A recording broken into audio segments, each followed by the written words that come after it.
Hello. I've chosen my topic for my informative speech. The topic is called The Photographer's Eye. I want to introduce my audience. This is my mother. Her name is Rhonda Lindley.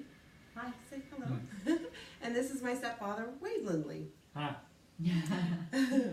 Okay, let's get started. When you think of a camera, what part of the human anatomy can you compare it to? The eye. Yes. The camera is designed the same way the human eye works. That's correct. I will introduce some of these similarities in today's presentation.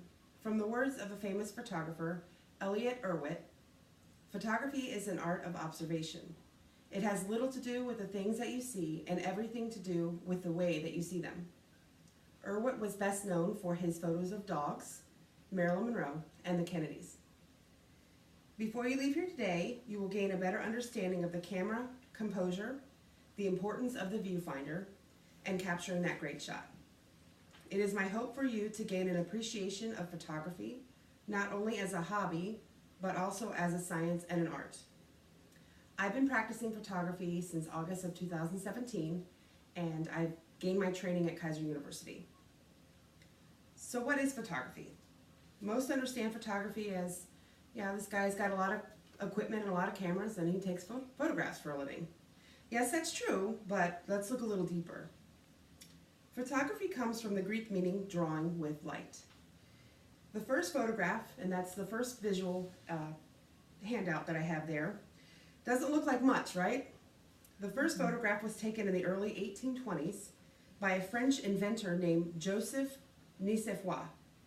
The image was captured using a camera obscura and then cast on a treated pewter plate. It is said the entire process took about 8 hours. The next visual, you'll see the camera obscura, which is the first camera that was developed in the 17th century. It is remarkable how far we have come in technology and the advancements with all of the different types of cameras that are available to us today, as well as how we produce movies. From start to end, the reels, and it's just really remarkable how far we've come. No matter the size or the cost, the concept and function of the internal workings of a camera remain the same. A photo begins in the eye and the mind of the person taking the picture, before the shutter is even pressed. Some of the important elements to consider are lighting and composure. If a subject, room, or environment is too dark, you must adjust your exposure settings in order to balance out the final image. Your ISO setting is the sensitivity of the image sensor, so your final image is not grainy, bleached out, or too dark. This next handout that I have is, the technical photographer's term is called bracketing, and that will show you how you lighten a room, just by adjusting your ISO setting and your shutter speed. That was also performed on a tripod. The camera was on a tripod. An ISO setting, if you're in a dark room and there is a fixed window in the room and it's daylight, if your ISO setting is set at 1600 to 3200 and the shutter speed is set to a minimum of half, it will absorb all that ambient natural light coming through that window. And that's what allows for a better balanced out final image, so it's not too light or too dark. The f-stop, or the focal length, is measured in fractions. This controls how the aperture is open. This would be your final handout there, and that shows you the aperture openings by fraction. The smaller the aperture opening, it will let less light in. The smaller the f-stop, the larger the aperture is open and letting more light in. Think about how your eye works. If you shine a flashlight in your eye, your pupil dilates. It gets smaller. When you're in the dark or you close your eyes, your pupil will expand. Mm-hmm. Same concept. The viewfinder is probably the most important component of your camera.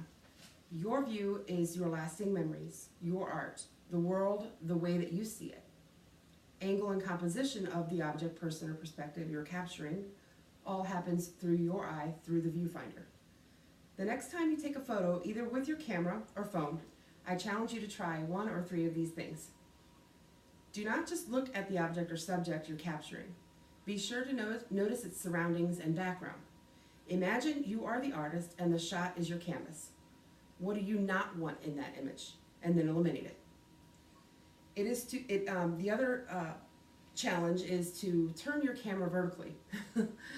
Most people hold the camera horizontally because that's the way most modern cameras are designed. They are horizontal in shape, and that's the most comfortable fit in your hand. Simply changing the angle can make all the difference. What is the shape of that object or subject? You have a palm tree. How are you gonna photograph that? You want to turn the camera vertically to get the best shot. Also, what is very important to consider is your angle, how you are positioned. If I want to take an image of something up high, how am I standing? At what degree am I holding my camera? If I want to take something mid-level, or if I'm crouched down to take a photo of a small child, for example, your angle is just as important to get the best composition. A photographer's eye is all about perception. Go to one of your favorite outdoor scenes and single out that duck that's wading in the pond, or the bluebird that's perched on the oak tree. It can be anything: a shell in the sand, a beautiful sunset, a single leaf on a tree. The world around you can become your canvas just by knowing your camera and practicing. Practicing is the most important thing. Eventually you will become to understand that once you see it, you can't unsee it. To conclude, I've given a brief history of photography. I've demonstrated the camera's features and provided some examples of its functions. Lastly, I provided some tips to help you gain perception when taking photos. I do not view the world around me the same as before I gained a photographer's eye, and I know you can too. I'll close with these quotes from two famous photographers. "You don't take a photograph, you make it." That's a quote from Ansel Adams, famous photographer. And "The camera is an instrument that teaches people how to see without a camera." And that was a quote from Dorothy Langen. She was famous photographer during the Great Depression. Thank you. You're welcome.